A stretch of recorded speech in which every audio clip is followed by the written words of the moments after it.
Hi, everyone. Well, it's been quite the year, has it not? One warranting not just eggnog, but shall we say eggnog 2.0. In previous videos, I have extolled the virtues of pure, unadulterated eggnog. Clean, fresh, devoid of anything to besmirch its velvety goodness. Not to condemn anyone who prefers to add a little excitement to their eggnog. Lord knows I'm a definite proponent of that myself. But eggnog, this year the eggnog showed up and said to me, "Dang, Helen, I leave for 10 months and everyone looks like they've been through the ringer." And I'm like, I know, right? And eggnog's like, seriously, you come at me with a mask on, like you're gonna stuff me under your shirt and shoot your way out of the store. And I'm like, look, it's a long story. But suffice to say, you could not have showed up at a better time. We need you now like never before. And you know what? I brought you your own posse this year because you're going to need some reinforcements. All right? So, well, maybe I'm the one who needs the reinforcements, but whatever. So we have a variety of things we can add this year to our beloved eggnog. Of course, we have rum, the old standby, and we have Kahlua.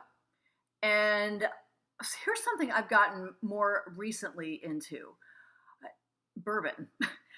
And before we just pour the bourbon in willy-nilly, let me just tell you that I've been schooled and that bourbon people, like my husband and my brother, get extremely persnickety about what bourbon goes where. So it's like you need a spreadsheet, you know. So there's a standard bourbon, which is to be used, and here we go. There is a standard bourbon, which is to be used by those who simply must mix it with some other liquid in order to get it down. And I fall into this category. I'm but a weakling. And then we have this stuff. Where is it? We have this stuff, which is like sipping bourbon, which means you either drink it on the rocks or straight. Now, this is apparently very special bourbon in these parts. Maybe not in other parts of the country, but trust me, it's like the holy grail here. And quite honestly, it's the first time I've been allowed to touch it. In fact, I'm probably still not allowed, but my husband isn't home at the moment, so I'm showing you before I get caught. Now, why it's so special? I'm not sure. All I've been able to ascertain is that John Wick drinks it in all his movies, and he's a badass. So this fact alone exalts it to a whole other level. Anyway, my point here is that if you have more than one type of bourbon in the home and you have a bourbon aficionado, you might want to consult the spreadsheet before you go pouring the good stuff into something as pedestrian as eggnog. Although in my estimation, eggnog is the holy grail, and anything lucky enough to get poured into it is lucky enough. Hopefully, let's do this. Okay? Hopefully everybody has their glass and is ready to go. Eggnog ready. Here we go. Oh, and here's another thing that let's get rid of these next year, because let's just get rid of them. All right, so let's open it up. Let me pour it. Oh, God. All right, here we go. Add a little something, which I'm going to do here. There we go. Okay. Oh, I forgot my stirrer. Okay, well, I'm just going to swirl it. Swirl it.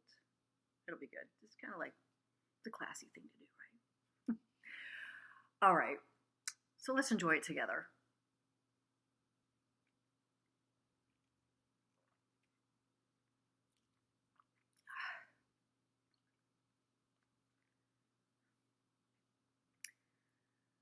It tastes like the angels sing.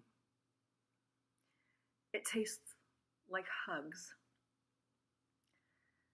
It tastes like happiness.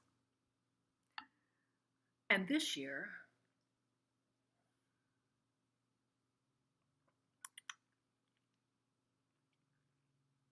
it tastes like hope. We've all been through a lot this year, and who knows what the next year holds. As this year has shown us, there's not a lot we can control. But there's something that we can control for the moment. We can drink our eggnog any way we want to. And as we go through the holidays and emerge into the new year, it'll be most important to remember what we can control. And that's this and this. Eggnog will be going back into hibernation in a couple of months. Make sure you drink enough of this liquid to sustain you throughout the next year, whatever it may bring. We've got this. Cheers.